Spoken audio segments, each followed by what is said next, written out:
પારડીમાં છેતરપિંડીથી હારેલા યુવાનને જિંદગી ટૂંકાવી, 2 માસૂમ સંતાનોએ પિતાની છત્રછાયા ગુમાવી। સેલવાસના શખ્સે કંપનીમાં ભાડે મૂકવાના બહાને અર્ટિગા અને ઇકો પડાવી લીધી અને હપ્તાના ટેન્શનમાં યુવકે ગળે ફાંસો ખાધો। દોડી તૂટી પણ શ્વાસ ખૂટી।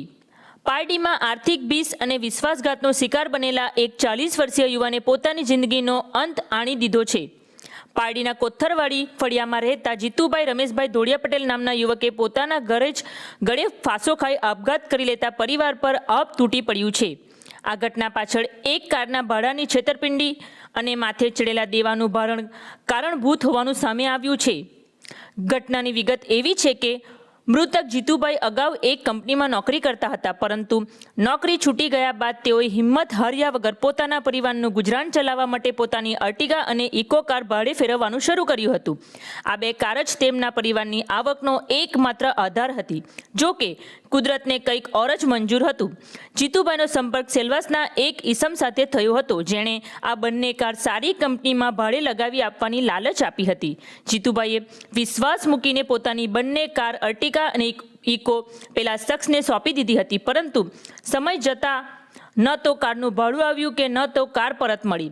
બીજી તરફ કારની લોનના હપ્તા ભરવાની ચિંતા અને ઘર ચલાવવાની ચિંતાએ જીતુભાઈને ઘેરી લીધા હતા। છેતરપિંડોનો ભોગ બન્યાનું ભાન થતાં અને આર્થિક સંક્રમણ વધતા તેઓ સતત માનસિક તણાવમાં રહેતા હતા। આખરે આ ટેન્શન જીતુભાઈ માટે જીવલેણ સાબિત થયું। શનિવાર સવારે પરિવાર ઘરમાં જ હતો ત્યારે હોલમાં હિંચકાના કડા સાથે નાયલોનની દોરી બાંધી તેમણે ફાંસો ખાઈ લીધો હતો।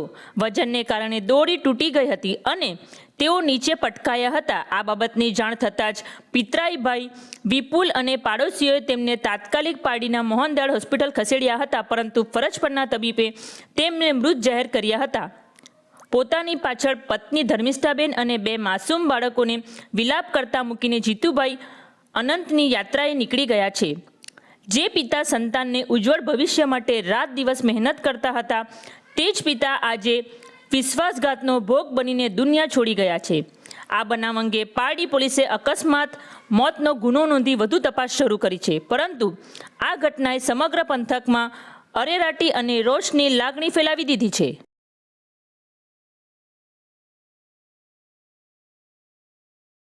મારું નામ પ્રજ્ઞેશ લક્ષ્મણભાઈ હટકર છે। આ મરનાર વ્યક્તિ મારા શાળા થાય છે જીતુભાઈ રમેશભાઈ પટેલ। એ 3-4 મહિનાથી થોડા ટેન્શનમાં જ હતા, પ્રોબ્લેમ હતી। હવે એમની બીમારીને કારણે નોકરી પણ છૂટી ગયેલી હતી ને ગાડી જે કઈ હતી એમની પાસે 2 ગાડી હતી, તો એ ગાડી ભાડેથી એક શખ્સ લઈ ગયા હતા, એ ટોરેન્ટર કંપનીમાં લગાવવાના એમ કરીને લઈ ગયા હતા।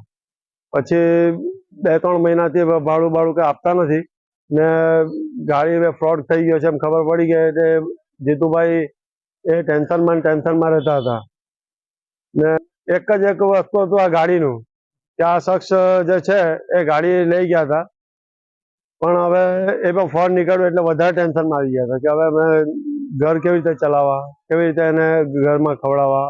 એમની સાથે એમની વાઈફ છે, 2 છોકરાઓ છે। હવે અમારી એક જ આશા છે કે આ પોલીસ હેલ્પ કરીને આ ગાડીનું કંઈ કરે, ગાડી અપાવે, શોધીને એનું એ કરે, એ જ એક આશા છે અમારી પાસે। એર્ટિગા ગાડી હતી। ઘણા જણ સાથે ફ્રોડ કરી દીધો હતો, પણ હવે અમારી એક આશા છે આ શખ્સ છે જેણે અમારી સાથે ફ્રોડ કર્યો છે।